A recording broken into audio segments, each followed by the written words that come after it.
setting proper motivation with 3 points.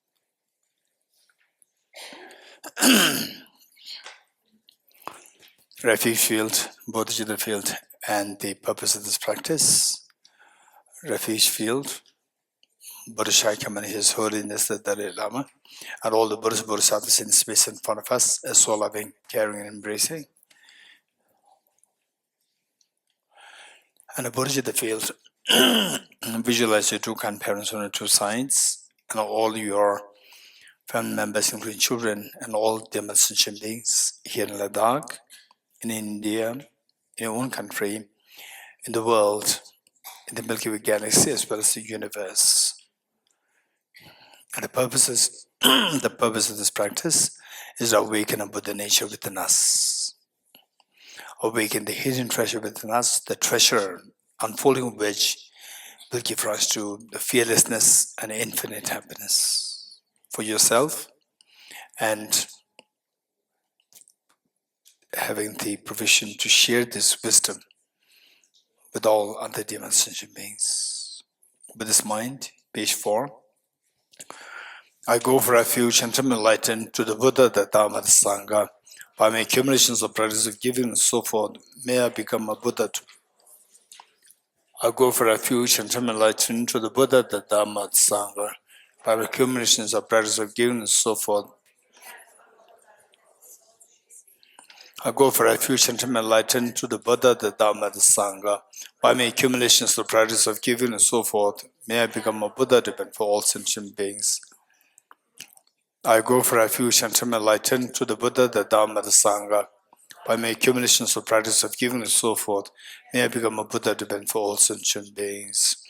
Sangye joda zoge chonam la chanjo bardo dane gyabsosh Age jinso kebe sonam ge tola penjir sangye rupara isho Sangye joda zoge chonam Dola penjir sangye rupara isho Sangye joda zoge chonam la chanjo bardo dane gyabsosh Tage jinso kebe sonam ge tola penjir sangye rupara isho Om ye dharma he tu prabhava he tum desham dathagato yevatat desham chayo nirodha evam vati mahashramanaye swaha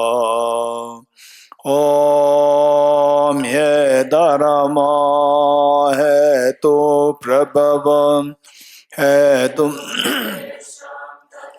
gato yavatat desham chayo nirodha evam vati mahashramanaye swaha Om ye dharma he tu prabhavam he tum tesham dathagato yavatat desham chayo nirodha evam vati mahashramanaye swaha. All phenomena arise from causes. The causes are taught by the Tathagata. The cessation causes as well as taught by the Gracia. Which verse we were reading last time? Which verse? 57.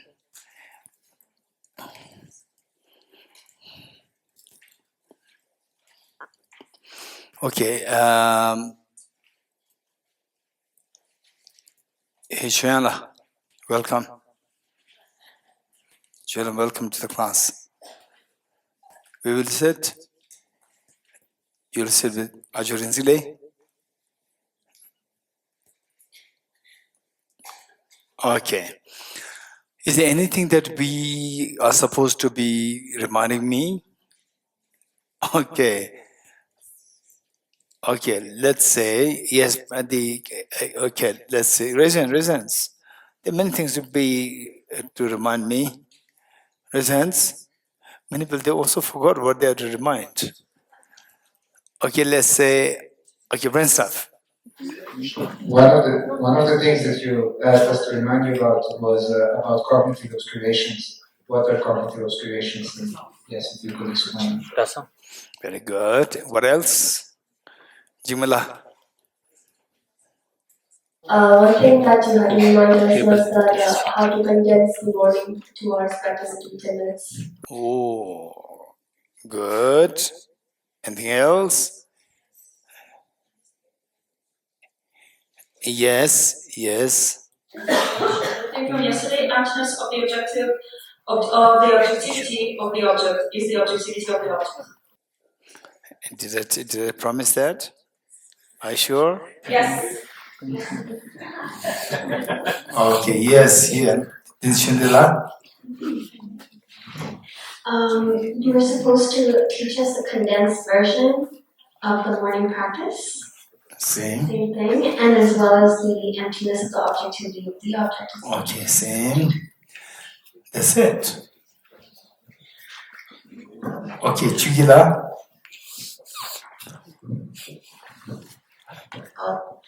You had to explain the verse in Tibetan origination. There's no ceasing, no arising, but animation performance.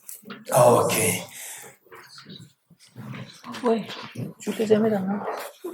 Is that question that no request? No request? Because we have to finish 112 verses. So all questions mainly reminders. Okay, request, what request? Yes, that second mantra in the body for Bodhicitta I've never heard before. Can you just Don't worry. That's okay. I thought this is very serious. So therefore I asked you to ask. That's fine. Don't worry. Okay. First let us do Askile. You are busy reminding me every day, and today you're lost. What happened? She forgot what is to remind me. No, this I wrote it there. This doesn't happen. You have to remind me. Geshe on word second of page 4. You were supposed to explain it. What? Taking refuge in and generating bodhicitta, page number 4, second verse. Oh, Bodhicitta refuge, don't worry. That's it.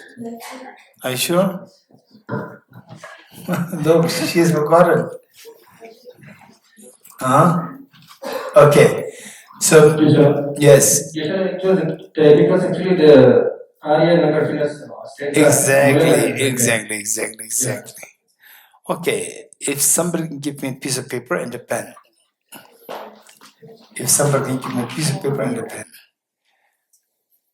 Okay, emptiness of objectivity. And what next? A 10-minute condense. 10 minutes. Okay. Then the Chugila, impressive dependent origination. No. The independent origination, there is no cease, no arising. And what else? Cognitive obscuration. That's it. Arjuna is the interest of this, you read.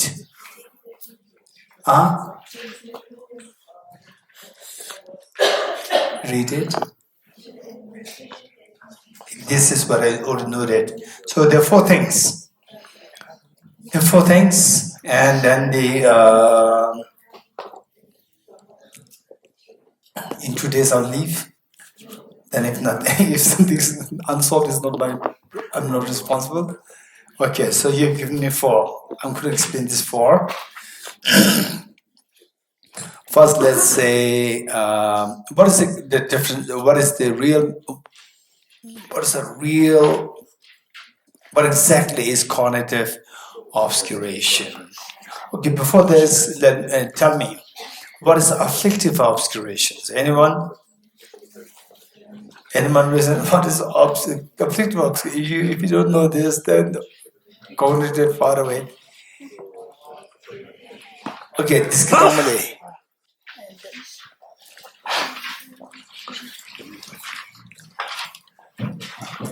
mental factors, and the presence of which disturbs the mind. Julia. Okay, my question is, what's my question? What is afflictive obscurations? And this guy already said, the mental factors, the presence of which disturbs the mind. Okay, Julia. Additional afflictive obscurations are contaminated karmas, afflictions, and active seeds of the first and the second. Very good. Okay, anyone else? You want to add more? What is afflictive obscurations here? Affective obscurations are those mental defilements that primarily prevents one from attaining self-nirvana. Very good. That's amazing. Okay, so let's add these two together. What is identifying the afflictive obscurations, and then the identifying the functions of what does it do? In what way it harms us? Afflictive obscurations are the contaminant karmas, afflictions, and the active seeds of the first two. And what they do to us is that the presence of which presence of which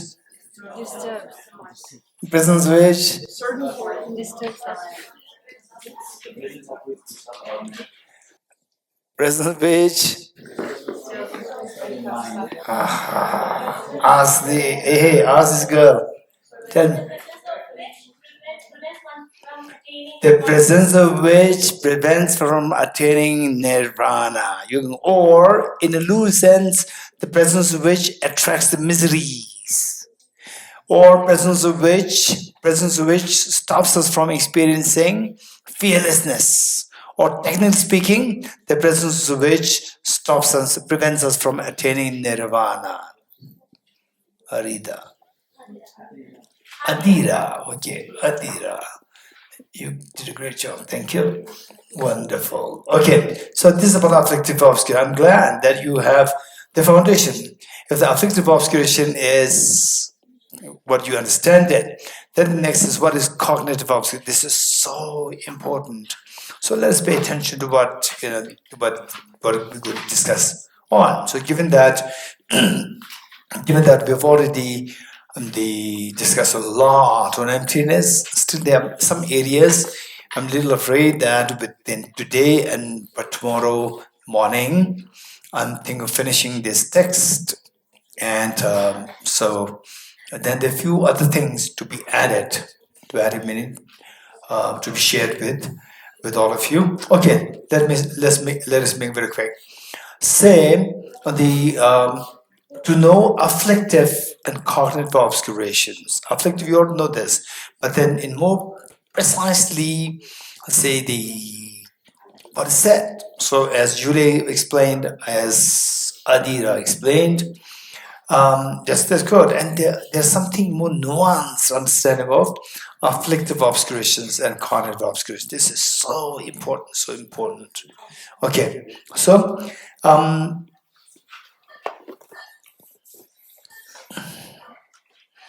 okay, let me ask you one question.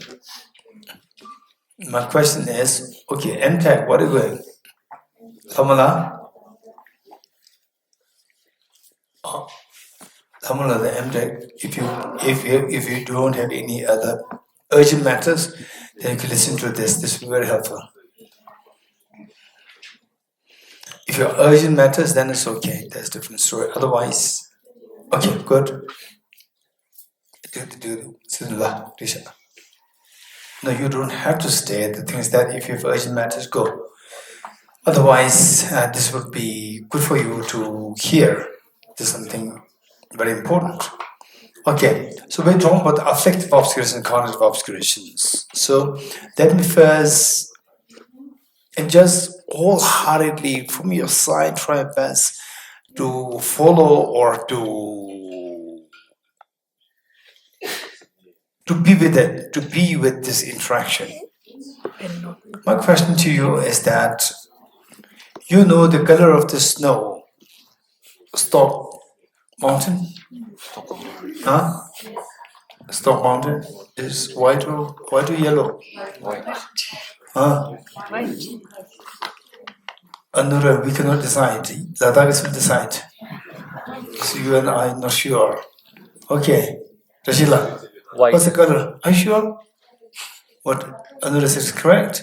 Yes. Stone mountain, snow. It's white, top Yeah, part. It's white. Okay.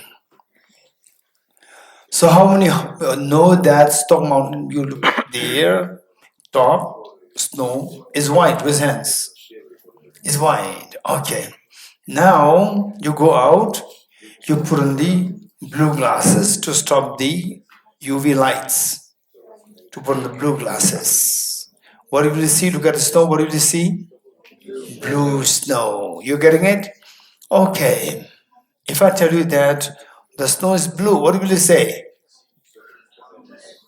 What will you say? That's, huh? The snow is blue, and who's saying this? Churula. Look, this is why I'm asking. Churula is Ladakhi. She said, yes, the snow is blue. Huh? With the glasses, snow becomes blue. That's amazing. I never heard about it. I say, that's amazing. You put blue glasses, snow becomes blue. Okay, don't say it seems. My question is, okay, you put on the blue glasses, you invariably see the snow as it. You see, or the snow appears as blue. Appears as blue. How many agree with me, raise hands? Okay, is something wrong with this or not wrong? Wrong, not wrong means if it appears as blue, and if it is blue, it's not wrong. It appears blue and it's not blue, it's wrong. Wrong, not wrong. Wrong. There's a mistake. There's a mistake in the appearance. And do you believe, wow, today the sun is blue? Do you believe in this or you don't believe in this? You don't believe, which means that when your mind, when you interact with the snow, when your mind interacts with the snow, look, this is very important.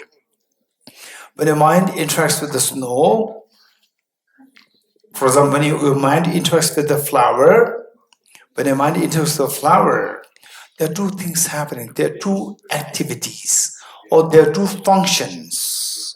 One is the function related to the object, and the other the function related to the subject. So what he says that object, the flower appears to my mind. You getting it? What is the action? Appear. The flower appears to my mind. You don't say my mind appears to the flower. You getting it? The flower appears to my mind. So this act of appearance is related to which? Subject or the object?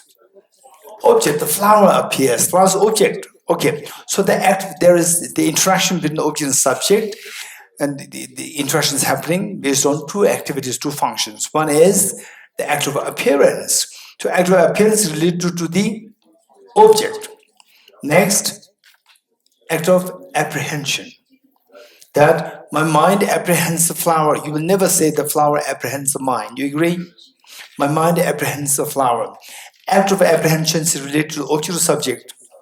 Very good. Don't forget it. So when your mind interacts with the object, this is how all our emotions, okay, all our emotions, attachment, anger, jealousy, fear, everything arises through the interaction of your mind and the object. And the interaction happens with these two activities. Act of appearance and act of apprehension too. You getting it? Now the thing is that we can be mistaken. Sometimes we can be mistaken with respect to the act of appearance. Sometimes we can be mistaken with the act of apprehension. Okay, let's say when you put on blue glasses and you look at the top mountain, the top snow, how it appears as a blue snow. So do you know that this appearance is wrong? Good. And your mind will say, oh, it's a blue snow. You don't say that. So your mind will not apprehend the snow as blue, but the snow appears as blue with the blue glasses on. You getting it? So it is mistaken. Your mind is mistaken with respect to the appearance, but not mistaken with the act of apprehension. You're getting it? This is very important. Okay, now let's see that, that there's a small child, for example, like Kaina. Kaina, who's Kaina? Hey, Mike, she'll tell us who Kaina is. Mike, speak louder. She's my friend. Okay, where is she? She left weeks ago and right now. We just had only about 2 weeks. 2 weeks ago. Oh, she's in Delhi now. Oh, thank you. Okay, Kaina, how old is she? I think 8. 8 years old. Okay, let's say Kaina, the little girl who was born in Delhi, and in Delhi no snow. You getting it? And she never heard about snow. And suddenly, Geshe Dorji invited her to Ladakh, right? And the Geshe Dorji, she warned Kaina that, say, make sure that you protect yourself from the UV light, ultraviolet light. And she brought her blue spectacle, blue goggles, right? Hey, Chuyang, right? You give the blue spectacles to Kaina. And then Kaina put on the blue spectacles from the airport. Came out. What is that, Chuyang? Chuyang will say, this is snow. You getting it? Stop snow. Then Kaina never heard about snow, never saw snow. What do Kaina think? I see. That is very beautiful thing. That my friend Chuyang said, this is snow. Snow is blue. You getting it? Snow is blue. So first it appeared as blue, and then she thought it is blue. Snow is blue. You getting it? So Kaina's mind is mistaken with the act of appearance as well as act of apprehension, right? And then I asked Chuyang, can you show me some blue objects? And Kaina will say, oh, Geshe-la, there's blue. Chuyang said, no, this is not blue. Yes, look, it's blue. Then Chuyang said, remove your glasses. Then Kaina removes, oh, it's white. You're getting it? It's white. Now put it back because UV will affect you. Put it back. Now the snow appears as blue to Kaina. Hey, snow appears as blue with blue glasses on. Yes. Will she say that, oh, the snow is blue? No. Now the wrong apprehension is fixed, is removed. Wrong apprehension is fixed, but what is not fixed? Wrong appearance is not fixed when the glasses on. So which is more easier to be fixed? Apprehension is easier. Even though the blue glasses on, still the apprehension can be stopped and the appearance continue to be mistaken. You're getting it? So mistaken appearance is more difficult to be fixed than mistaken appearance. Okay. No, sorry, mistaken apprehension. Now, very important point. With respect to seeing things as objectively real. You're getting it? With respect to seeing things as objectively real, self-grasping ignorance, self-grasping, for example, in the dream, say for example, we all dream of being in Delhi. We are in Ladakh, but we dream of, whatever, some of you may have dreamed of attending the classes. Anyone? You dreamed attending class? No, the last few days. You dreamed 1, 2, 3, 4, 5, 6, 7. Okay, others? No, holiday. I'm joking. Okay. Don't take offense. Don't take it too seriously. So let's say that while you're in Ladakh, you don't being in Delhi, let's say. You don't being in Delhi. So, and the Delhi appears as, in the dream, Delhi appears as, dream Delhi appears as real Delhi. You getting it? Dream Delhi appears as real Delhi. It is mistaken or not mistaken? Mistaken appearance? Mistaken appearance? Yes, and if you believe, oh, I'm in Delhi, and so it's a real Delhi. Actually, it's a dream Delhi. Dream Delhi is real Delhi. Not only the dream Delhi appears as real Delhi, your mind also apprehends the dream Delhi as a real Delhi. So you are mistaken on both levels, appearance and apprehension. Two messages. How many of you agree with me? Raise hands. To how many it makes sense? Good. Now let's apply to the reality here. Okay. Now the so-called waking state. The so-called waking state. You look at things. Okay, look at somebody sitting next to you. Look at somebody sitting next to you.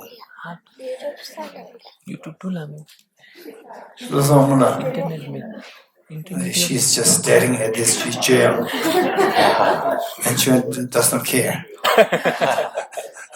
Right?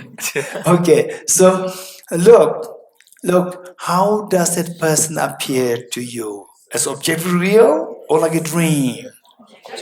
Objectively real.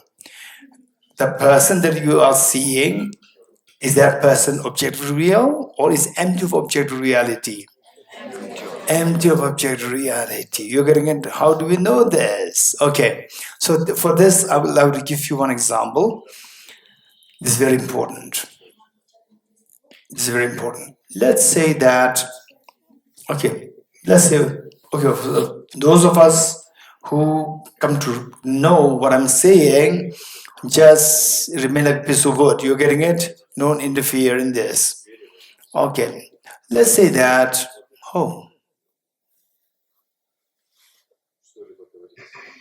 so when are we celebrating his son's birthday?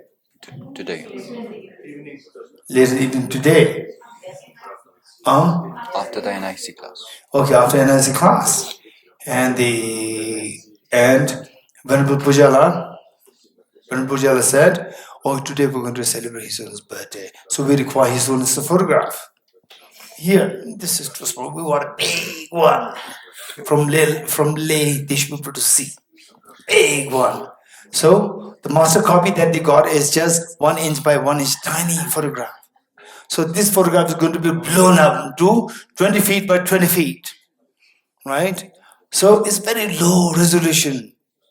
Very low resolution, small, and there's master, and we want it fast.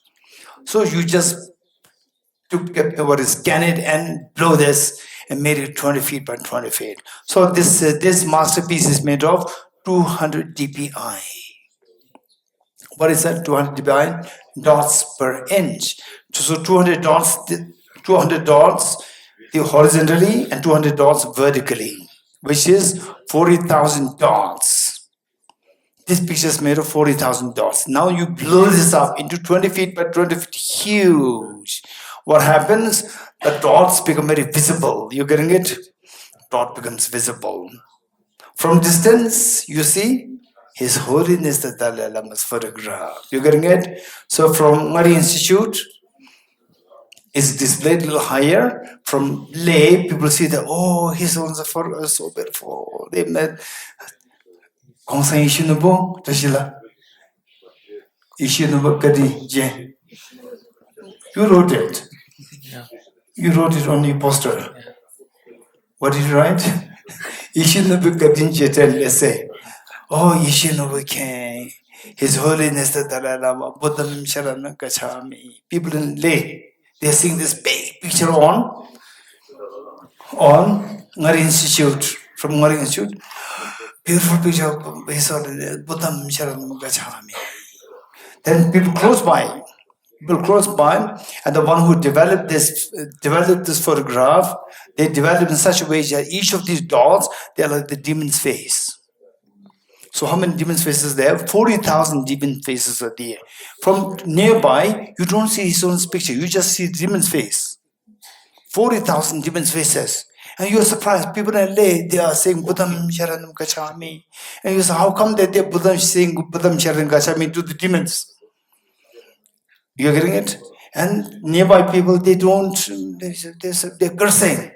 And the lay people, they will say, what are they doing? They have no respect for his own photograph. You're getting it? And from distance, they see that this is holiness, the photograph. Nearby, they say these are demons. You're getting it? Who's right? All right. But look, where is the picture of His Holiness the Dalai Lama? Is it on this? Is it on this? What do you call it? Screen or not? If it's on screen, then the nearby should be able to see that. Nearby don't say nearby sees demons' faces. So now, where is this picture? Is it from the object or from the subject? Only from the distance, from the subject appears as the photograph His Holiness. Nearby, you don't see picture of His Holiness disappears. You getting it? Likewise, each one of us, look at the person sitting next to you. Look at the person sitting next to you. Oh, Jonathan was not looking at anybody, just sitting like this. Okay. So what appears? Something appeared. You're getting it? Something appeared. Don't forget this, what appears. Now, do you agree with me that what appears as a face is nothing but made of atoms? You agree?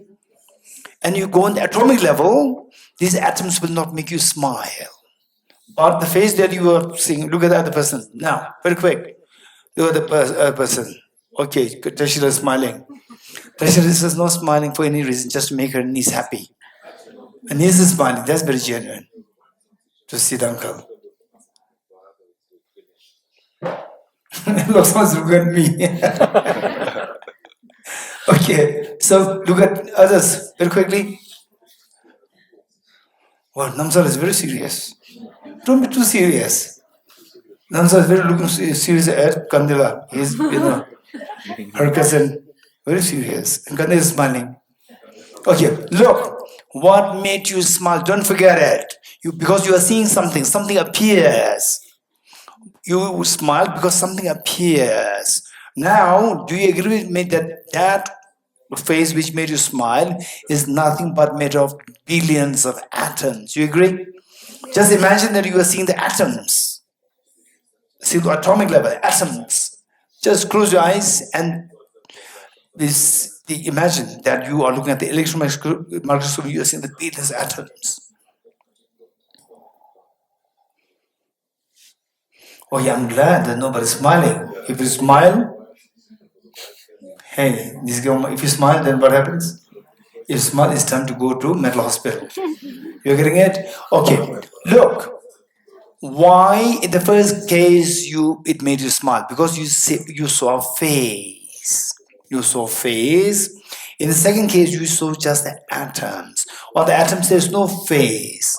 The face made you smile. Where is that face that made you smile? Where is that face?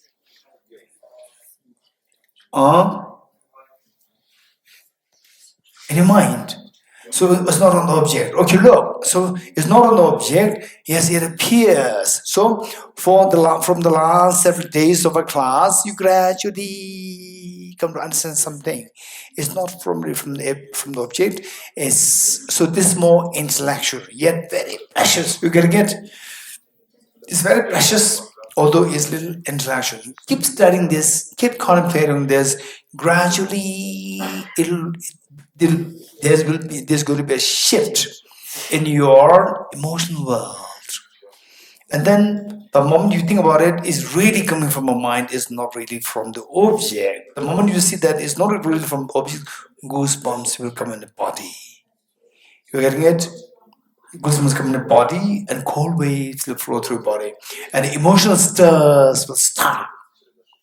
Emotional stirs will stop. You don't have to tell your mind, hey, behave well. You don't have to say this. Hey, cheesecake, stop. Behave well. Don't eat it. No. Just see it. See on the atomic level, the cheesecake is just empty. It's coming from your mind. It's not from the object. Instantly, the mind will go back to normalcy. Absolute peace. You're getting it? This is so precious. Okay. Now, what we're seeing is that when you wake up, you see the dream Delhi as empty of real Delhi. But in the dream Delhi appears as real Delhi, number one. And in the dream, in most cases, dream Delhi dream Delhi, your mind apprehends the dream Delhi as real Delhi. You're getting it? It's mistaken that appearance as well as apprehension. Whereas in rare cases where where you can't you think about how can you say what is happening now is not dream? How can you say what is happening now is not dream? So this 15 years ago, Rashida was so interested, fascinated by this concept. Remember that how can you know that the waking, what we see now is not a dream? How do you know that it's not a dream? This was, he heard it, this, the moment he heard it, he was just fascinated by this, and you did it, your friends did it. You put his dream on the walls. My friend did. Your friend did it. Okay, so this is, let's say there's a rare case where somebody is aware that I'm dreaming. You getting it?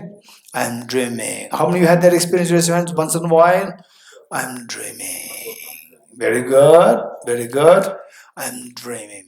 So in that state, when you know that you're dreaming, that dream Delhi appears as real Delhi or not? When you're aware that I'm dreaming. Okay, dream Delhi appears as real Delhi or not? What do you say? Huh? It appears real Delhi, but you don't apprehend it as real Delhi. The snow appears as blue, but you don't apprehend it as blue. You're getting it? Okay, so this is exact where there's when you are aware that you're dreaming, mistake happens on which level? When you are aware that you're dreaming. Yes, mistake with appearance, but the apprehension wise, there's no mistake. You're getting it? So therefore, like now, the thing is that in the waking state, not only the dream, the Buddha taught that even the waking state, everything in the universe is like a dream. You're getting it? It's like a dream. It's all coming from your mind. It's not really from the object. But at the moment, almost like I would say 90, if not 100%, 99% of you, me, the world appears as real, objective real. Yes.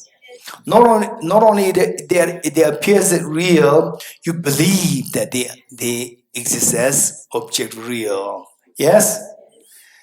Okay. If there's somebody, no, it's not object real. I know it's not object real. If you know that, you will not come for this retreat. You will not come for this. Still, if you come, you came to check on me. What his teaching is correct or not correct. You're getting it? Otherwise, you will not come. If you know that what I'm seeing is like a dream. You're getting it? Okay, so the point is that, okay, now, which is more difficult to remove? Wrong appearance, deceptive appearance, or mistaken appearance, or mistaken apprehension? Which is more difficult to be removed? Raise hands. Dasana. Which is more difficult to be removed? Deceptive appearance. How many agree with Dasana? Raise hands. Okay, thank you. Which is easier to be removed? Don't say apprehension. Apprehension cannot be removed. Mistaken apprehension can be removed. Right? Telling all the stories, then you say, who is Maram? You're getting it? Deceptive appearance can be removed. Appearance cannot be removed. Deceptive, what? Apprehension can be removed. Apprehension cannot be removed. Okay, now, tell me, which is which is easier to be removed? Mistaken apprehension is easier to be removed. Which is more difficult to be removed? The mistaken appearance is difficult to be removed. Okay, now look, don't forget it. Two.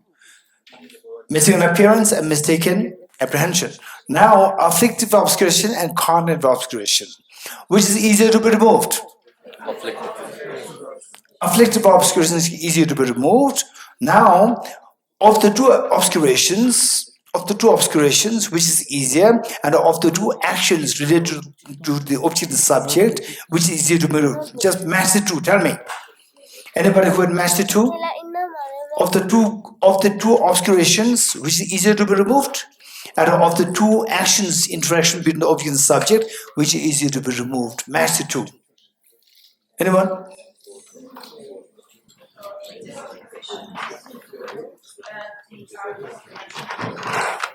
Afflictive obscuration to be easier to be removed, and act of apprehension is easier to be removed. How many agree with Daniel? Huh? Diana, yes, Diana. Raise hands. Okay. How many are a little confused? Raise hands.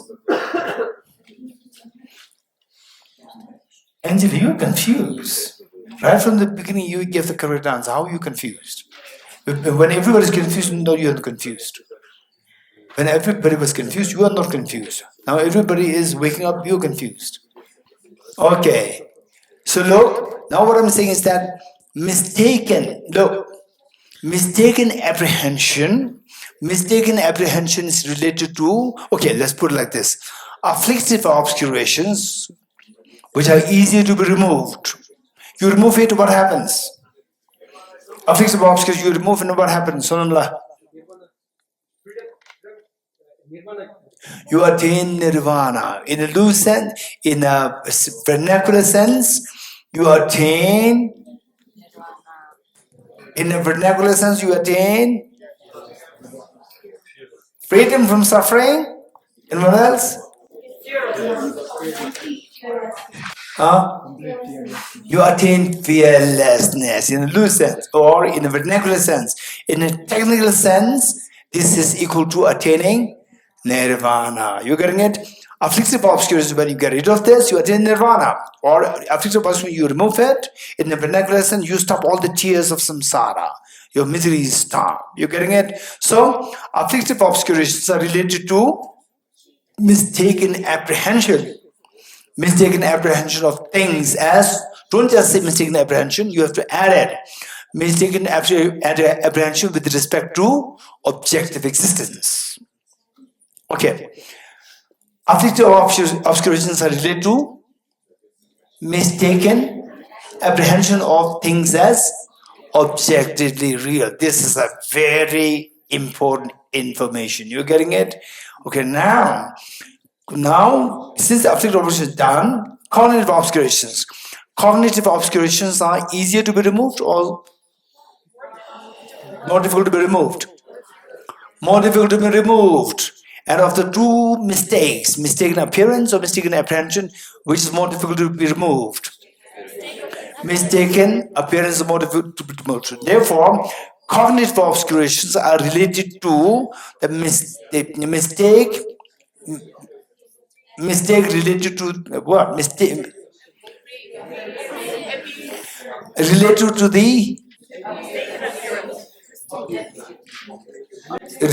the mistake with the appearance of the object with respect to objective existence. Okay, let's put this once more.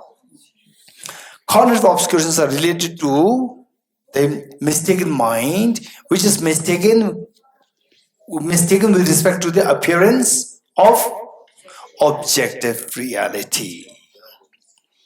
Okay, now if somebody were to ask you precisely, tell me what exactly is cognitive obscurations, you see that our mind sees things as object real. Within that, there are two things: wrong appearance of object reality and wrong mistaken apprehension of object reality. Of the two, cognitive obscurations related to the mistaken apprehension of the objective reality.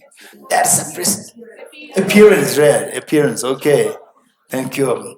Mistaken with respect to the appearance of objective reality. This is the precise answer of conducive obscuration. You getting it? Okay.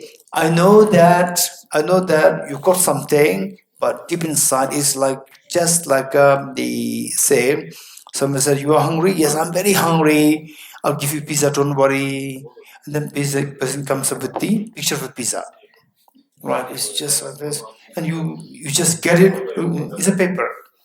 And still you feel the hunger. I know that you're feeling that, but yes, I got something, but it's not seeping in deep. Okay, when will it seep deep? It'll seep in deep when you go deep, study more, contemplate more, and then you relate this to real life. Real life, how you see the filtered photographs. Wow. Mistaken appearance and mistaken apprehension. Right? Then you go there at the airport. First you meet, are you the one? Yes. Okay, bye-bye. There, mistaken apprehension is removed. Right? And you look at the photograph, it still appears as amazing. So mistaken appearance is there, mistaken apprehension is removed. You getting it? Okay. Try to apply this in your real life. Say, you will see the forest. That appears as a forest. You go inside, you see just individual trees, the forest disappears. You getting it? So that way, you relate this to real life as much as possible. Don't think that I will do this for the next 1 week and then I'll realize emptiness. Don't expect that. Right? Okay, so we have doctor here and we have Ajikasana here. So say that if I'm suffering from tuberculosis and the medical experts they advise me to go for rifampicin, ethambutol, isoniazid. Then I want to recover very soon, very quickly. I take all the medicines in 2 days. The medicines for 6 months, I take in 2 days. What will happen? Bye-bye. You're getting it? So you have to take these medicines in doses. Don't expect that you will have a quick recovery by taking all the medicines together. Take all the medicines together, this is known as overdose and will kill you. You're getting it? It's poison. It will not help. So don't think that, oh, he said do this, so we'll do like this, and go into the atoms and the filter. Then you go with your, what is that? Instagram. As much as possible. Okay, this boy, this girl, many times. And then I know there's a discrepancy between appearance and reality, right? Okay, then in few days you realize emptiness. Impossible. You're getting it? It may make you crazy. It says that when you meditate emptiness, if you don't get it correctly, if you don't get the correct information, it can make you go crazy. You're getting it? So don't be scared, don't be afraid. How we proceeded right from the beginning, the 2 doors, the 2 entrances to get through to emptiness. Start from there. You will never become crazy. But if you think of realizing emptiness within a short span of time, it is like taking all the tuberculosis antibiotics within a span of 2 days, and then it kills you. You're getting it? Okay. So this is yes. Mike. If your cognitive obscuration is removed, so even from the far you won't see the forest as a forest. Is that correct? Okay, this is a good question. What does mean a good question? No. What does it mean? What's the indication when somebody says it's a good question? Which means I don't know the answer. Okay, this is a good question. Okay. Say, what happens if the cognitive obscuration is removed? So from distance, you see the forest. You go inside the forest, it disappears. Doesn't mean that even from when you cognitive obscuration is removed, Even the forest will not appear even from distance. Is this the case? You're gonna get this is a very good question. So I'll give the answer in two ways. One, actual answer. How to write PhD thesis. You're getting it? If I am this child's age, and some talk to me about PhD thesis. How to write PhD thesis? No need to tell. Because software, today's software, if you put in hardware, computer, 50 years old computer, you put it there, does it work? Hey, any from IT? Anyone from IT? No one. Hey, from yes. So I'm asking the right person. Does it work? It doesn't work. Okay, Mike, this is the best person. Okay, it doesn't work. Why? What should we do? What should we do to make it work?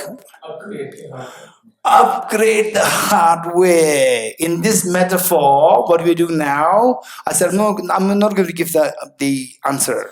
You getting it? The first answer is I'm not giving the answer. Because answer that comes is the software and the hardware needs to be upgraded. Till the hardware is upgraded, no use. So what is hardware? Understanding. Yes, okay. Our understanding at the moment, emptiness, how many years you studied? Hey, Bhavani, please tell me, how many years you studied? 10 days. Not even 10 days, 8 days. You're getting it? Not 10 years. Which means hardware is very simple. You're getting it? Very simple hardware. It needs to be upgraded. Then the software, but it works. Okay, this is the first point. Number two answer. Number two answer is, okay, it's not undermining you, it's not downgrading you. Number two answer is, for example, if somebody tells me that the say, like Chiang's age or younger than Chiang, said that I want to operate the very sophisticated laptop, right? And they will damage the laptop very easily. So you give a toy laptop, and it writes Apple, right? It's a toy plastic, just plastic. It writes Apple, and there too, what is that? 10 TP capacity, 10 TP. What is written there? What is iOS? Hey, iOS. Yes, iOS, and what is the latest? Put it latest there, and the child's very happy getting it. So this what can do this much to this question. You're getting it. I don't mean to demean. I don't mean to underestimate. The thing is that when you when you remove the affective obscuration, what happens to you? You become a Buddha. You getting it? But you become a Buddha, and what the Buddha is seeing. So you're talking about whether the forest can be seen even from distance. You don't see the forest. This question. So to this, instead of that, I'm going to give the answer from a different way. That is, let's say that when you become a Buddha, your mind becomes omniscient. Omniscient meaning it knows everything, every atom of the universe you know. So how does it happen? How does it happen? At the moment our mind, the Buddha energy inside, is blocked by the mental defilements, afflictive obscurations and conducive obscurations. A light inside, the metaphor of the light, say the light is under the pitcher. Even though there's light, it does not glow out. Remove the pitcher, instantly the nature is to glow. It glows to every atom, every direction of the room. So likewise, remove the pitcher, mental defilements. First, afflictive obscurations, the mind will flow. What is blocked by the afflictive obscurations, the mind will flow freely. What is that? The ease will come. Ease, what is that ease? Fearlessness. You attain the fearlessness. Next, so which means apprehension-wise, mistaken apprehension is blocking you. That is removed, but the mistaken appearance is still there. Mistaken appearance is still there. Okay. Say, Sonam Junior. Which color is your favorite color? Which is your favorite color? Yellow. Okay, that's interesting. You're past, you're a male. You're a boy. In my past, I was a girl. You know why? When I was little boy, little, age 5, my favorite color is pink. And your favorite color is yellow. Okay, so what I'm saying is, let's say that, if you put on a blue glasses, pink you like? What color you don't like, tell me? There is no color that I don't like. Okay. Let's say the red color. Red color you like as much as you like yellow?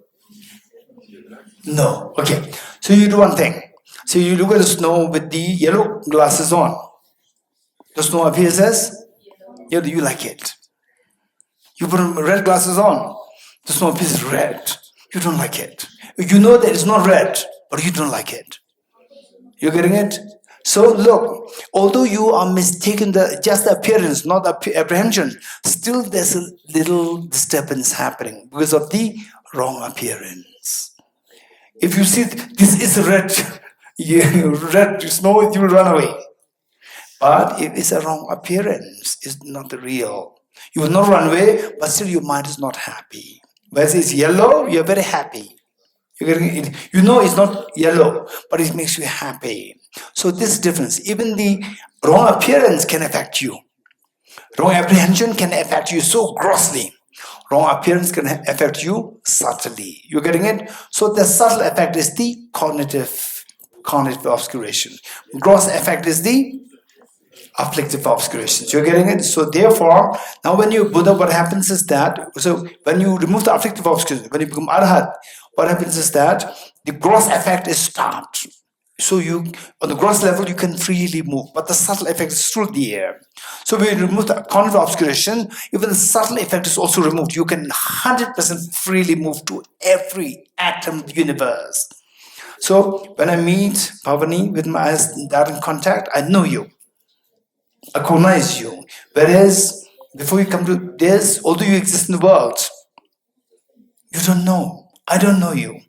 I cannot recognize you because contact. Now, when you become a Buddha, your mind is like the light which is not obstructed by any wrong apprehension, wrong appearance. It flows freely to every atom of the universe. You know every atom of the universe.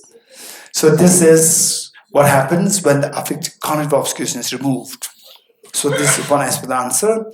Other aspect will come to us later when the hardware is upgraded, is your terminology. Okay, good. So now, so this part is done.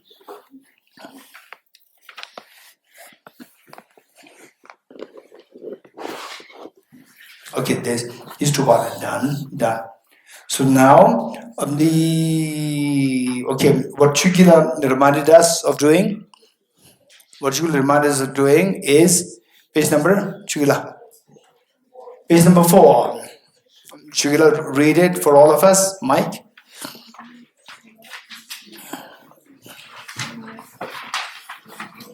Page number 4.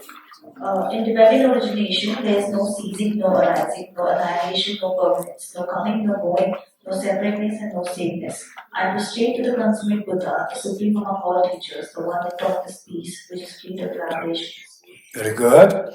Okay, now, what is said here is that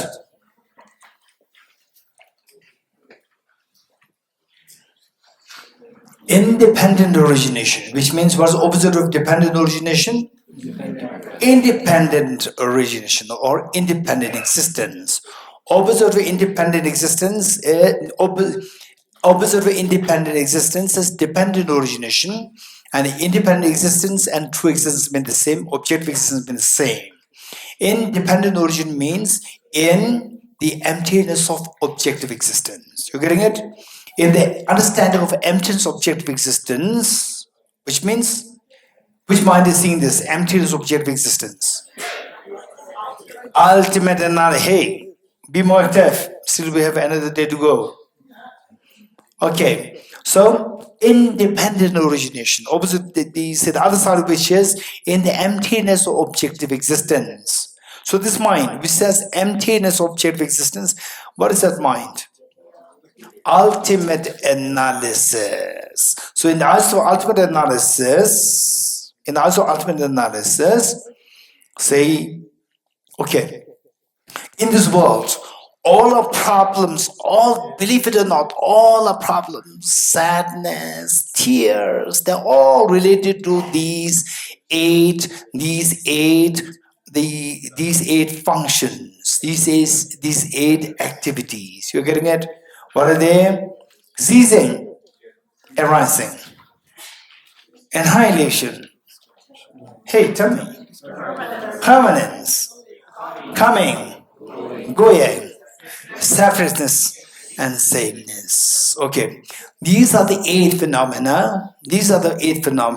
Operation of which, for the enlightened master, for the enlightened beings, no effect. For the ordinary people like us, they stir us into emotion, sadness, anger, agitation, pride, ego, anger. All these are erupted, meanwhile tears continue to flow. So, why these eight things, these eight functions, these eight things, for the realist masters, there's no tears, it has no effect. But for us ordinary people, these eight things affect us. So what are the eight things? First, ceasing and arising. Let's say that, okay, let's say that Rashid, when is your birthday? Don't tell me the year, tell me the 17th March. 17th March. Okay. So let's say, oh, now the 17th March is arising, right?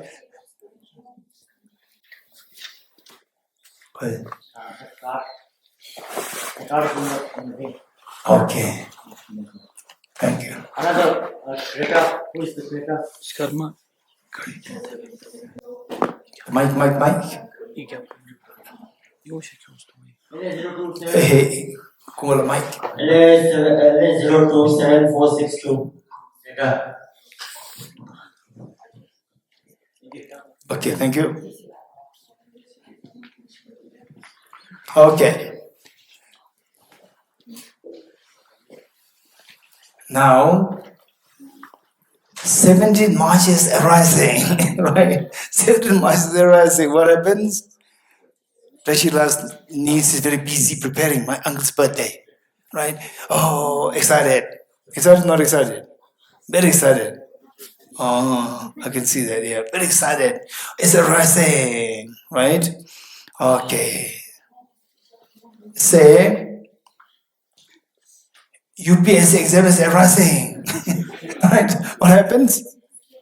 The mind becomes gloomy, right? But you're arising, very happy, excited. You are thrown into excitement and you're thrown into sadness. Or you're just shattered. Okay, so these are the things happening because arising and ceasing. Now birth is over, right? For a small child, for the elders, it may not be much effect. For small children, birthday by birthday. The next year your birth is over. Now it's her birthday, right? And you feel a little low. My birth is over. It's ceasing. My birthday ceases. So arising and ceasing is a big problem. So people say. The politicians, what they say, change. What is meant by that? Old system should shut down, cease, and new system should arise. You're getting it? So this is how the world is operating, into stirring the emotion because of the phenomena of ceasing and arising, seeing these two as intrinsically real. Intrinsically real. Okay. So when I say on the posters, billboards, you see new happening. What is that? New happening. What is that? Arising. People excited. This is how this marketing is done. You getting it? This is how the marketing is done. So when I was a little boy, maybe age 6, so Ajikasan was not born. Right? When I was 6, Churatindula was also not born. I remember Churatindula, I know I don't know exactly which year he was born. I know he was born later. Okay, so what I'm saying is that when I was about 6 years old, so for us, the pen, nowadays, no need to pen, just emails like this. So in those days, pen is so important. For the pen, we need the ink bottle. And the ink bottle is one particular ink known as Chelpa. If you have this is a luxury. This is a luxury. Look at it, Chelpa. And for me, just look at the Chelpa finish. I don't get it. So whatever the school issues, we use this. And we see some people carrying Chelpa with them. I just look at it and we feel the joy that's done. Okay, so in the garbage dustbin, I see some Chelpa bottles thrown, empty. And so on the label, it wrote new, right? Because it's a marketing strategy. It's a new Chelpa, a new meaning that this new brand. And then as a little boy, I was confused. It wrote new. So when you buy it, it's new, it's true. But then when the ink is gone, you throw it, it's old. So this letter new, will it automatically become old? No, this was coming in my mind as a little boy. I was so confused. But this letter will never become changed to old. It will forever remain old. So this is deception. When the ink is gone, you throw this, and this bottle will remain for the next, let's say, 200 years. And the next generation, 2, 3, 5th generation comes and see the bottle and see that new. This is wrong, it's not correct. So why did they write it like this? This was the thought that's come to me. You getting it? But why is it this? Arising and ceasing. Because new means something new is coming, arising. Right? Good things arising, you're so excited. Good things ceasing, you're very sad. Bad things arising, now war is arising. Very sad. War, ceasefire. What's happy? Happy, not happy? Very happy. So these are what stirs the emotions when you see them as intrinsically real. Okay, ceasing and arising. Next. Hey, annihilation, permanence. You're getting it? Okay. Right? Annihilation, permanence. So let's say you have a very complicated neighbor. And the complicated neighbor, he threw garbage next to your door. And then once in a while, he disappears on holidays. You're happy, not happy? You're happy, not happy? Very happy. And again, he comes back. After the holiday, he comes up. You are sad. You want that to be annihilated. So that he doesn't come back at all. You're getting it? With the bad things, we expect them to annihilate. But the good things, when they annihilate, you feel so sad. Okay, so you say what is that? Misha Bear, right? Take tears rolling. People are crying. Why? Now this beautiful, the Olympic is going to annihilate. You getting it?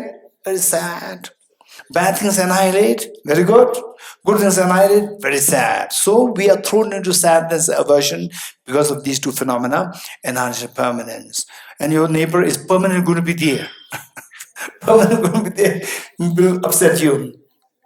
A permanent going to disappear, and your friend is going to permanently come to you as a neighbor. You are very happy. Permanence and annihilation. What next? Coming and going. Your friends, your family members, they come, you're so happy. They go, you're very sad. Or how many of you felt that? Raise your hands. It's amazing. You felt very sad. One time, a friend of mine called me, said that he's already in his 20s. He said that Geshe, life is so sad now. What happened? He said that every time I come to my parents' house for a holiday, the moment my holiday ends, the time for me to leave, it pains me a lot. Going pains me a lot. And some people, they said that going makes me so happy. When I was in class 12, almost on the verge to sit for the final board exam and then finish. Which means that these classmates last almost like 10, 12 years together. Now we are going to separate it. It's very strange what's going on in my mind. What's the problem with my brain? I don't know. My classmates, they were feeling so sad. They were talking amongst each other. We are going to be separated. We're together for all these many years. We're going to separate. They're just expressing happiness. For me, it's not really. I better finish this off. School finish. So the college, join college. This was what is going on in my mind. So where some people, they feel that the separation, going is so sad. Coming is so good. For undesirable people, coming is so bad, so sad, and going is very happy. What next? Separate in the sameness. Okay. Separate in sameness. China saying, Tibet and China, we are one. We are one. Right? What is separate? We are same. And Tibetans saying, no, we are separate. And so much fights going there. You getting it? And then the East Germany, West Germany. East Germany, West Germany, say Russia and America, who are they? Russia and America, they said that you cannot be one country. We have to split you, right? No, we are one. Right? And then the Germany and America, not Germany, Russia and America. Russia and America said that, no, you have to be separate, separate. So separated. Then gradually, West Germany developed its own thinking pattern. East Germany developed its own thinking pattern. And finally, the Berlin Wall, was demolished, saying that we should be one. We are not separate. But some people from the West, Germany, they are the East. You're getting it? They are from the East. Less culture. This attitude. Not all. Many people have that. You're getting it? We should not be one. I don't want to share what I have with you. You are from East, we are the West. Okay, when you see the distinctions, distinct identities, oneness and separateness. Separateness as intrinsically real, as object real, then the emotions are stirred. Okay, so believe it, just try to check this in your real life. In your real life, just see what kind of problems you have. All the problems somehow they are connected with seeing things as objectively real in one of the 8 aspects. You getting it? In one of the 8 aspects, just check it. And then you will truly value this. So therefore it says that what we see things, these 8 items as objectively real and emotions are stirred, but in reality they are not intrinsically real. You can be free from the emotional stir. Your tears can be stopped by seeing these 8 phenomena as empty of intensity, like a dream. So wow, this is amazing. It's like waking up from the sleep and all the fears in the dream stops. That's amazing. Who taught this? Who taught that this is all like dream? This is the real teacher. The teacher, best of the teacher. What is a teacher? Teacher is to guide you. Teach you something which you don't know.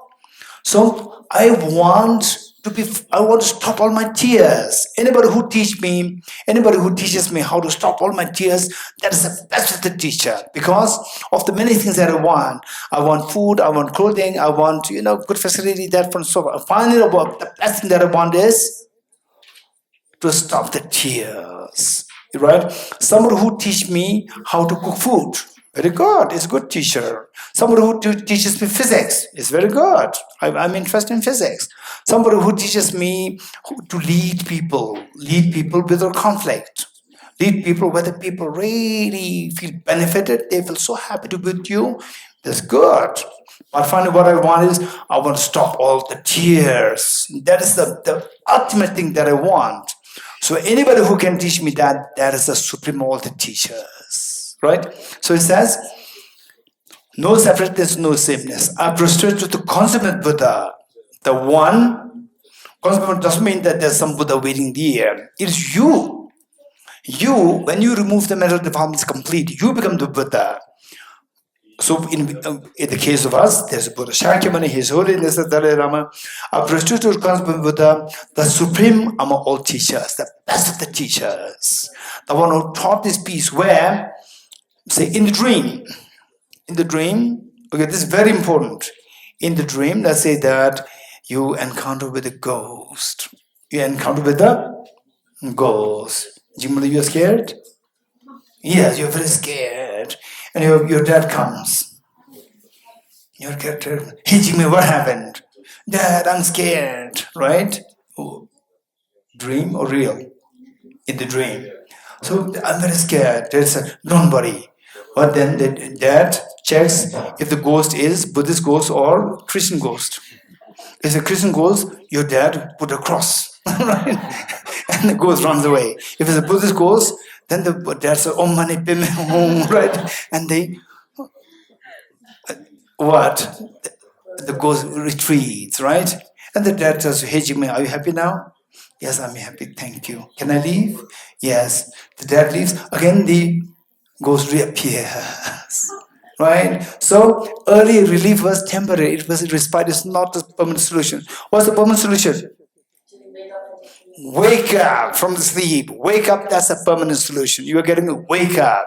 So therefore it says that wake up and the peace that you get is absolute. That is finalized. It's not just the temporary relief. It's the finalized solution. So who said? The one who taught this peace. Which peace? Absolute peace, which is freed of elaborations, meaning that the dream elaborations, dream goals, and the dream fear, all these things, you are free from these the moment you wake up. So therefore the Buddha is referred to as the fully awakened one. So we should become the fully awakened one. This meaning, this very, very, very profound meaning. So every day you recite this and contemplate on this. That I should wake up from sleep of ignorance. I should wake up from sleep of ignorance. These are the 8 phenomena, seeing of which as object real stirs me into emotions of fears, tears, sadness, anxiety, and so forth. So to realize that they are all empty of object reality, this is the waking up. May I wake up as soon as possible so that all my tears of samsara will stop. Okay, good. So that is done. So next, emptiness object, object, and then 10 minutes. Is there anybody who has the 3 versions of the morning practice? Okay, Venerable Professor Dinzi Bazura has this, and also we have Dinzi Yangzumla has this in Russian. So what about those the Russians would get this, like the table of contents, short version, mid-length version, and the detailed version. Take it from Yangzumla. And the short version is between like 10 to 20 minutes. And the middle length is about like half an hour. And the detailed version is about like 1 to 1 hour to 1.5 hours. And the English dependent, please take it from Venerable Dinzi Basila, the Professor Dinzi Basila, take it from her. And then for the Ladakhis and the Tibetans, I may ask Kesala and Shurtindul. Sorry. So based on what the English, because I don't think we have compiled this in Tibetan, but the Tibetan book is available. So from table of contents, but we have this in English. From there, Geshe 2 of you try to make it introduced in Tibetan, and distribute to the Ladakhis and the Tibetans. Good. Okay, so the only one thing is left now. Emptiness object is object. I don't have the energy to go ahead with this. It's a lot of energy. You're getting it? Okay, so let's go to the text now. Verse number? 57. 37. 57. Page number? 154. 157.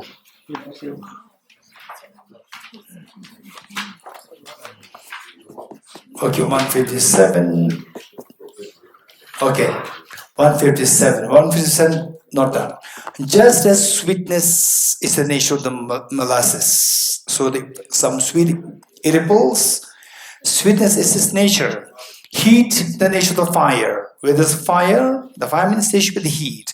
Likewise, we maintain that the nature of all phenomena is emptiness, meaning that all what we see as good, bad, nice, not nice, clean, unclean, pure, impure, and so forth, everything is the nature of emptiness. So, do things exist? Yes, things exist. This is say for example, the flower, house, yourself, your parents, conflicts, the compassion, everything exists. On which level? On the conventional level. Then what's the second question? Do things exist? Objectively, answer is no. They exist subjectively and conventionally. So on the objective level, what is there? Empty. You're getting emptiness of objective existence. So when you see the emptiness was a benefit, emptiness appearance-wise, on the subjective level, things appear as this or that.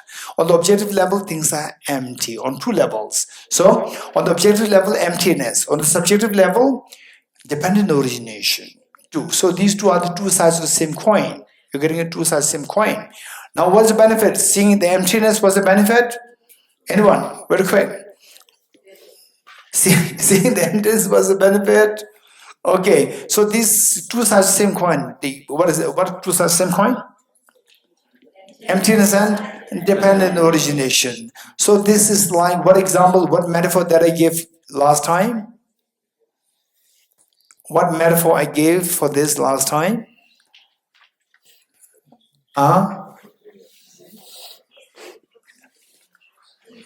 Trainer, yes, your name? Johara. I just remember it's the peace string. No, what's your name? Johara. Thank you so much. Wow, thank you. Tease trainer. I give the metaphor of the tease trainer to see that emptiness, dependent origin, these two are the two sides of the same coin.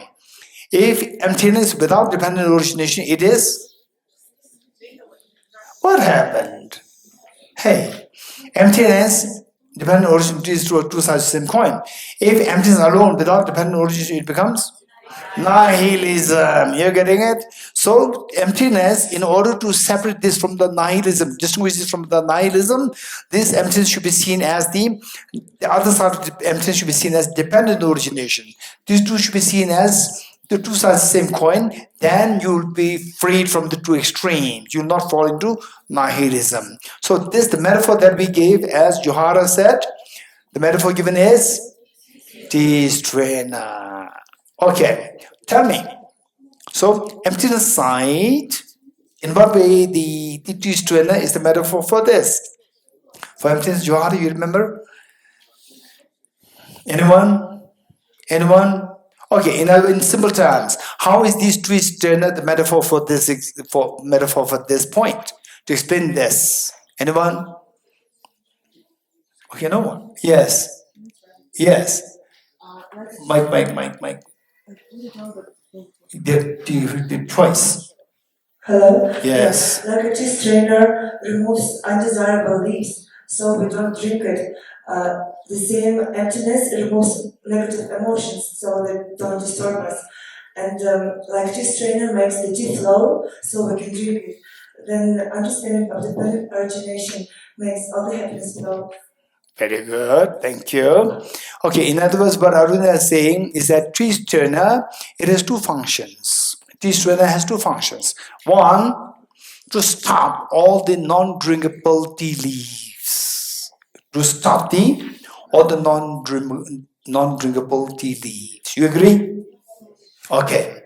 So, by understanding emptiness, all the undesirable emotions will start. Anger, attachment, jealousy, craving, fear, anxiety, all will be stopped.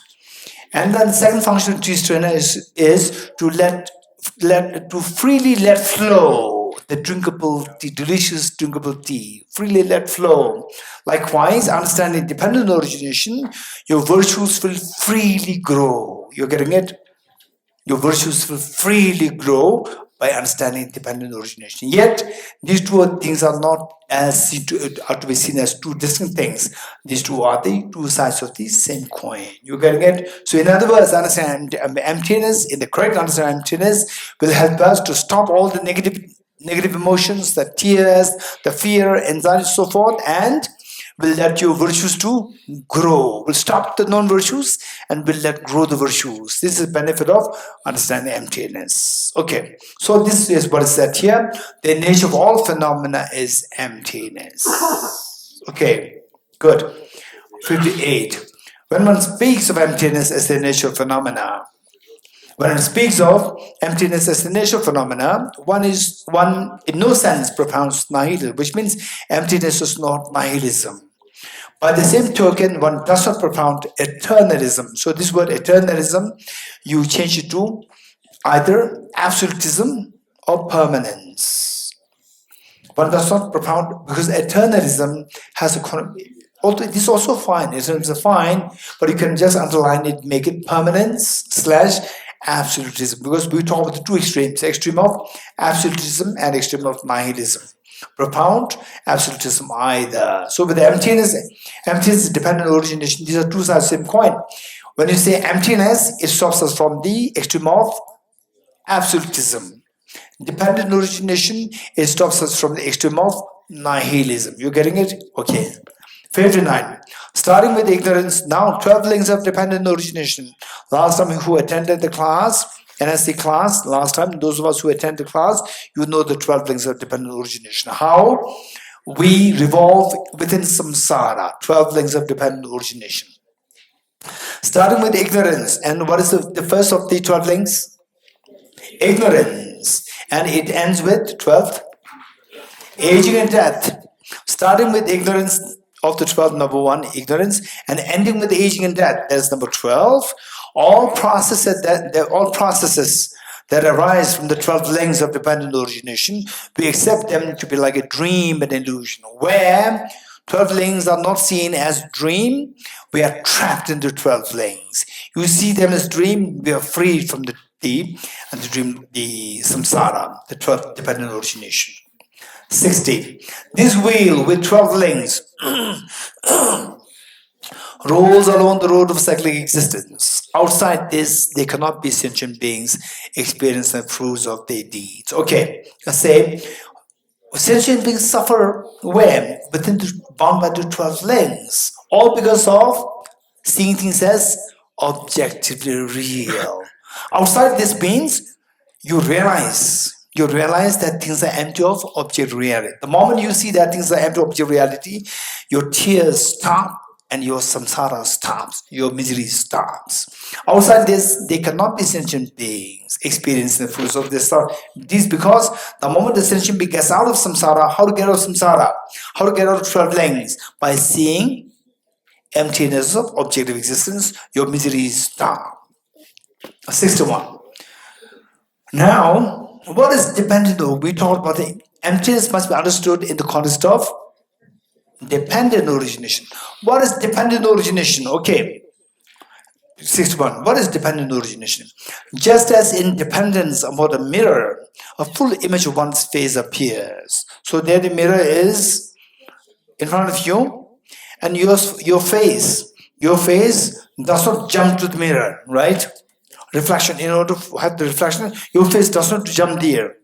Simply by dependent origin, the face reflection comes there. And just in dependence upon the mirror, a full image of one's face appears on the mirror. A face did not move into the mirror. Yet without this face, there's no image of the face coming on the mirror. So this is, how does it appear? It appears simply through dependent origin, by dependence on the mirror, by dependence on the light, by dependence on the face, by dependence on the gap between the face and the mirror. By dependence on these factors, the image invariably arises. This is known as dependent origination. 62. Likewise, say when we die, say a person A dies. a person A dies and moves to rebirth. So what is rebirth? It's not that the person A, solidly person A goes there. No. Person A likewise aggregates, recompose in the new existence, in the next life. Yet the wise always understand that no one is born in the existence. Say for example, you are a male in this life and you go there as a male in the next life. No. Anything, your body can change, your mind can change, but convention is subjectively, we say the person transmigrates. But objectively, there's nothing transmigrating. Why? Why objectively there's no one who's migrating from one life to the other? Why not? Anyone? Because there's no objective reality. So everything operates where? Subjectively. You're getting it? 62. Likewise, aggregates recompose in a new existence. Yet the wise always understand that no one is born in another existence. Meaning, objectively, there's no one person going from one life to the next life. Nor does someone transfer to such existence. There's no, for example, say a person. Okay, I'm transferred from lay to what? Sabu. As a government service, I'm transferred from lay to Sabu. What is it? Sabu, right? Okay, I'm transferred from lay to Sabu. So the person moves there. So likewise, there's no such thing as a person moving from one life to the other. It's just subjectively. Objectively, there's nothing that moves from one to the other. It's subjectively, we say that the person is moving from one life to the other. 63. So now, if everything is empty of objective reality, what is really there? This question. How do things function? Okay, my question to you. If nothing is there objectively, how do things function? Anyone? By dependent origination, how? How? This is a very serious question. You're getting it? Why I'm saying this is that when you meditate, say, okay, one thing I'm very serious is about a five symbol formula, symbol manual of 5-step meditation emptiness. Who's going to remind me? Raise hands. Who's going to remind me? Anjali, Aruna, 2, that's it. Not interested. 2, 3, just get stuff. Okay, you remind me maybe tomorrow in the second session. Tomorrow in the second session, remind me. Okay. What did I say?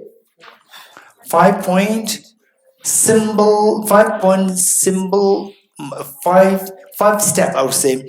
5-step symbol meditation emptiness, which anybody can do, right? This I like to share. So now when you meditate, what happens when you of course you have to study more, contemplate more, and meditate.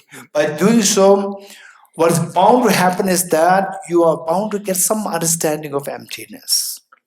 That what appears is empty, it doesn't exist that way. When you feel this, you may get a very strong feeling that nothing's there. Nothing's there. And you are bound to feel that functionality is not there. So this means if you get the feeling that functionality is not there, means that you understand that emptiness is not complete. You're getting it? So when you understand emptiness is complete, when you understand emptiness plus functionality, these two are seen as compatible. These two are seen as complementary to each other instead of being dichotomous, instead of being contradictory. So if that comes to your mind, these two are complementary, then you understand emptiness is good. Otherwise, you may get a feeling that what appears is not there. You become very confident that I understood emptiness, but you have not understood emptiness. Because to understand emptiness, the real mark that I have understood emptiness is that you should be able to account for the functionality of the world. So this Ari Nagarjuna in the text. Okay. Which text?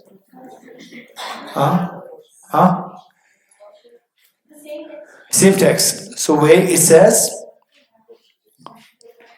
"Chunam tongba dishene, leather de vutemba ngosar di ngosar meshun di meshun." This is the Tibetan version. In English, Having understood emptiness and also conformed to the law of karma, this is amazement of all amazements, and this is wonder of all the wonders. Meaning that you understand emptiness, having understood emptiness, and yet conform to the law of karma. Means that, oh, law of karma is true. Cause and effect is undeniable fact.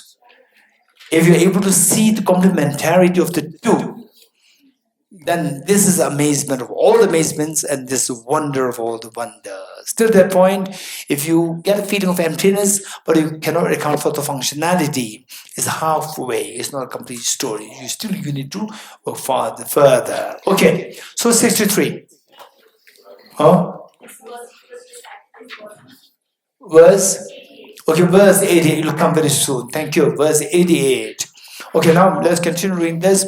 63. In brief, from now, if nothing exists objectively, if everything is empty of objective reality, how do you account for the functionality? It says, in brief, from empty phenomena arise. Agent, karma, fruits and enjoyer. Enjoy meaning the one who partakes in the fruit, one who partakes in the fruit or partakes in the result. The contrary thought needs to be only convention. Everything is conventionally. So the metaphor given is that the Buddha gave this metaphor. Everything empty to existence, still the functionality is there. How? The Buddha said that, say, a magician emanated one illusory person. Magician emanated an illusory person. And this illusory person again creates another illusory object. So illusory person creates another illusory person. For example, what happened was that on the 15th day of the first month, 15th day of the first month of the lunar calendar, the Buddha Shakyamuni was challenged by the other contemporary teachers from different traditions.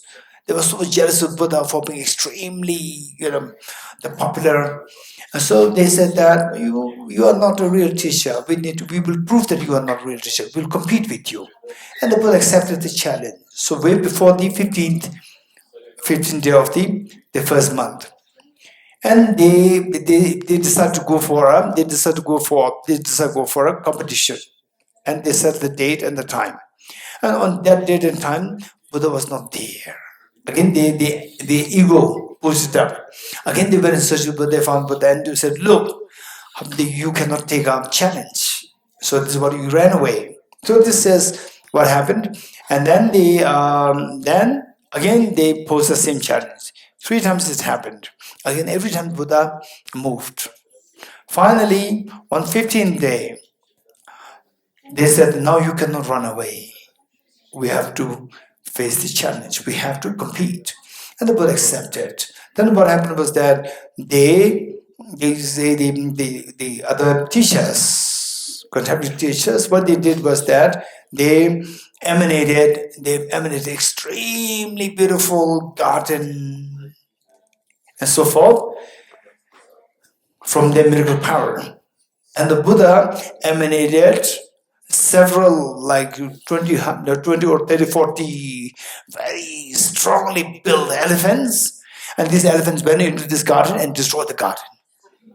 Right? Garden is illusion. And the elephant is illusion. Within the illusion, one can destroy the other, one can create the other. You're getting it? This is the example of within the illusion, like things function so well. The functionality operates so well. Okay, we'll stop here. Tabge tuje shage rizo chon shenge met bonjo mamba serge lumbo tabo jebeku shaye gebu tekela chaselo omone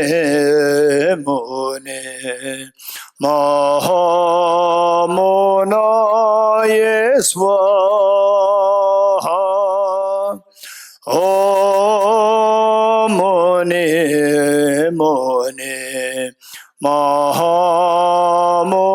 Mahamunaya Swaha Tagye Tuje Shaye Riso Chon Shenge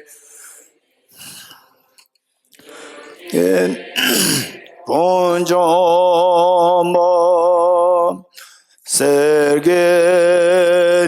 Sergelumbo Tabo Jebe Ko Shaye Yebo Kela Chaselo Oh Mone Mone Mahamona Yeswaha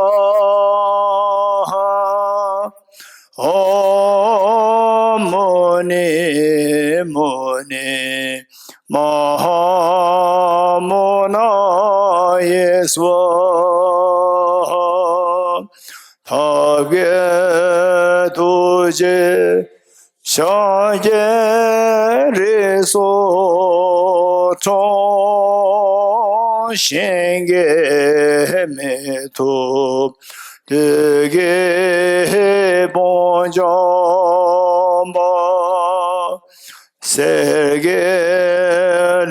Sergelumbo Tabo Jebe Ko Shaye Yem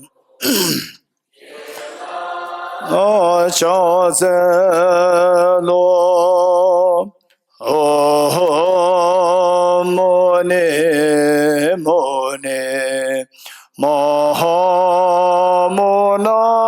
Yeswaha Oh Mone Mone Mahamona Yeswaha Oh Mone Mone Mahamona Yeswaha Oh Mone Mone Mahamona Yeswaha Oh Mone Mone Mahamona Yeswaha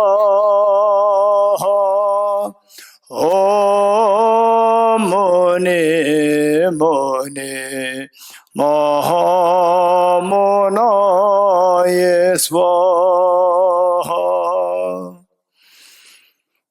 Three persons together.